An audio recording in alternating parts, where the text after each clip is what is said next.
పెళ్ళైనా పండగైనా వేడుక ఏదైనా పట్టుచీరల ప్రత్యేక వేదిక వారాహి సిల్క్స్. శ్రీమాత్రి నమః. సుమన్ టీవీకి స్వాగతం. నేను గీతాంజలి. ఇవాళ మనతో పాటు ఉన్న అతిథి శ్రీ శ్రీ శ్రీ ఆనంద శివకామేశ్వరి సన్నిధానం పీఠాధిపతులు శివకామేశ్వరి ఆనందమయ్య అమ్మ. అమ్మతో మాట్లాడదాం. అమ్మ నమస్కారం. శ్రీమాత్రి నమః. అమ్మ, ప్రతినిత్యం పూజా విధానం అంటూ ఒకటి ఉందంటారు, అంటే నిత్య దీపారాధన చేసుకుంటాం. అవును. ఈ హడావిడిగా ఉన్నప్పుడు మాకు అంతసేపు పూజ చేయటానికి అవ్వట్లేదండి, కానీ పూజ చేసుకోవాలని ఉంటుంది. ఉదయం ఎప్పుడో వెళ్ళిపోతాం, సాయంత్రం ఈ ట్రాఫిక్ లో పడి పడి వచ్చేటప్పటికి రాత్రి అయిపోతుంది.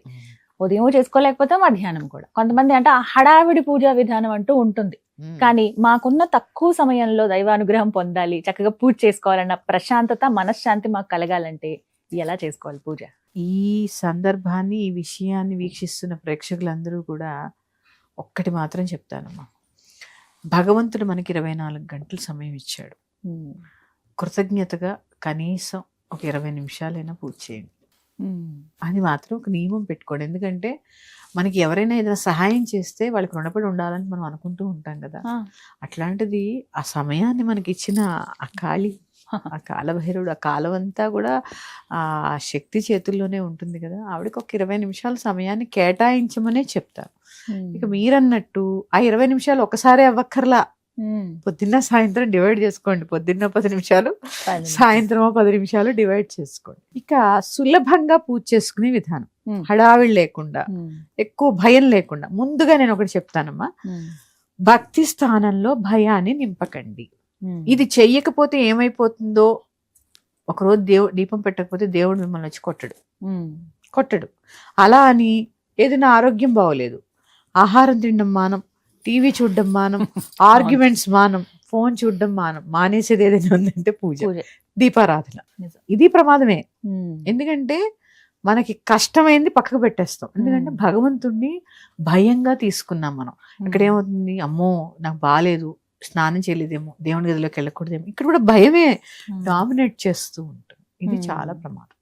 అసలు ముందు భక్తి, అసలైన భక్తి కావాలి అంటే భయాన్ని పక్కకు చెత్తబుట్లో పడేయండి. భగవంతుడు అనేవాడు వీటన్నిటికీ అతీతుడు. కామ క్రోధ లోభ మోహ మదమత్సరములన్నిటినీ జయించిన వాడినే భగవంతుడు అంటాడు. మొక్కు తీర్చుకోపోయినా కొట్టడు, అది నీ కమిట్మెంట్. అది మన కమిట్మెంట్. ఈ పని అయితే కొబ్బరికాయ కొడతానన్నది నీ కమిట్మెంట్, దేవుడిది కాదు. ఇది గ్రహించాలి అంతే తప్ప శాపాలు ఇచ్చేసి మనల్ని ఏడిపిచ్చేసేలాగా భగవంతుడు ఉండడు. భగవంతుడు అందుకు లేడు.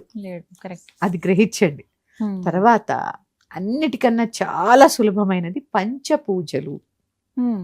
మన శరీరం పంచభూతాత్మకమైన శరీరం, పంచ కర్మేంద్రియాలు, పంచ జ్ఞానేంద్రియాలు, పంచకోశములు, ఇట్లా తీసుకుంటే 5 సంఖ్య మీదే ఆధారపడి ఉంటాంగా.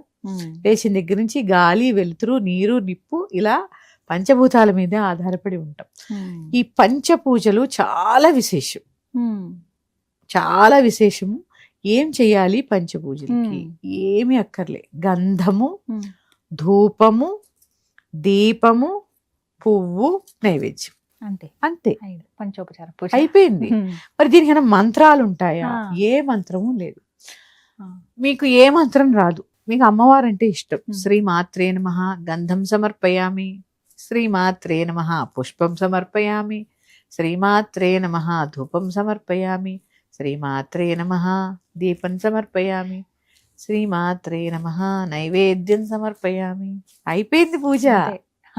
ఇది కానీ త్రికరణ శుద్ధిగా చేయండి. ఈ చేసే పూజ 2 నిమిషాల సమయం కూడా పట్టిందా లేదా? పట్టదు. అందుకని దీపారాధన ఎవ్వరూ మానవలసిన పని లేదు. ఇంకొంచెం శ్రీమాత్రే నమః కన్నా కూడా ఇంకొంచెం ఎక్కువ చదువుకోవాలి, ఎక్కువ చదవగలిగిన వాళ్ళు ఉంటారు కదా.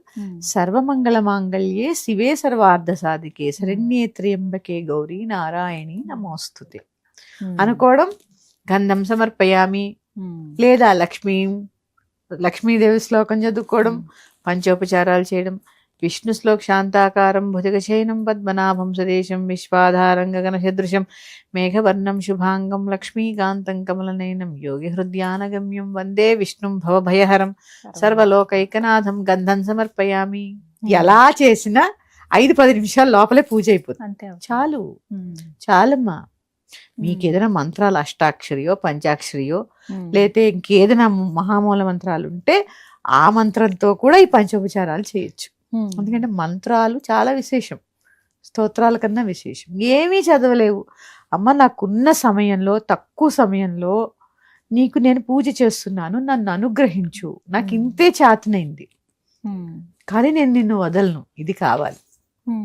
ఆ భక్తి త్రికరణ శుద్ధిగా ఉండాలి. చేసే 5 నిమిషాలైనా మనస్సు, వాక్కు, కర్మ 3 నియంత్రించుకోండి.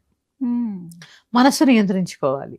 మనస్సును బట్టి ఎప్పుడైతే మనస్సుని నియంత్రించుకున్నామో ఆటోమేటిక్గా నోరు మూతపడుతుంది. అంతే కదా, తినాలని ఉండదు, మాట్లాడాలని ఉండదు. ఈ 2 మూతపడితే చేసే పని మూతపడుతుంది.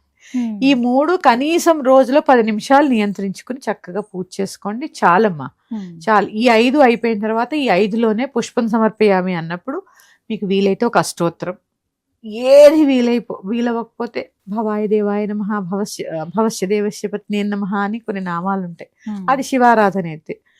ఈ చక్కగా మహాలక్ష్మికి అయితే మహాలక్ష్మి 12 నామాలు, శక్తికి అయితే శక్తి 12 నామాలు, ఇట్లా చక్కగా 12 నామాలు చదువుకోండి, చాలు. భగవంతుడు ఏమి కొట్టడు, నువ్వు ఎంత భక్తిగా పూజ చేశావు అనేదే అవసరం. మానకుండా చేయడము, ఎందుకంటే ఆహారం మానం, నిద్ర మానం, పని మానం, పూజ కూడా మానద్దు. దీపారాధన లేని ఇంట భోజనము కూడదు, ఇది నియమం, అంతే అంతే. ఎప్పుడైనా అశుభ సంకేతంలోనే దీపారాధన చేయం, అందుకని దీపారాధన మానకండి. చక్కగా సింపుల్ గా 5 నిమిషాల్లో పూజ పూర్తి చేసుకోండి, చాలు. పంచోపచారం మీరు అన్నట్టు ఆ సమయం అయితే దొరుకుతుంది. ఒక స్తోత్రాన్ని అలవాటు చేసుకోండి రోజు, అది లక్ష్మీ అష్టోత్తరము. లక్ష్మీ అష్టోత్తరం స్త్రీలు ప్రతిరోజు చదువుకోవడం చాలా మంచిదమ్మా. మీరు అష్టోత్తర నామావళిలా చేసుకోవచ్చు, స్తోత్ర పారాయణలో కూడా చేయొచ్చు, చాలా తొందరగానే అయిపోతుంది. అలా ఒక నియమం పెట్టుకుని చక్కగా చేసుకోండి. విశేషమైన రోజుల్లో మీకు సమయం ఉన్నప్పుడు, ఆదివారమో ఎప్పుడో, ఆదివారం వస్తే పూజ మొత్తం మానేయకుండా ఆదివారం ఎక్కువసేపు చేసుకోండి. చక్కగా చెప్పారమ్మా, ధన్యవాదాలు. శ్రీమాత్రే.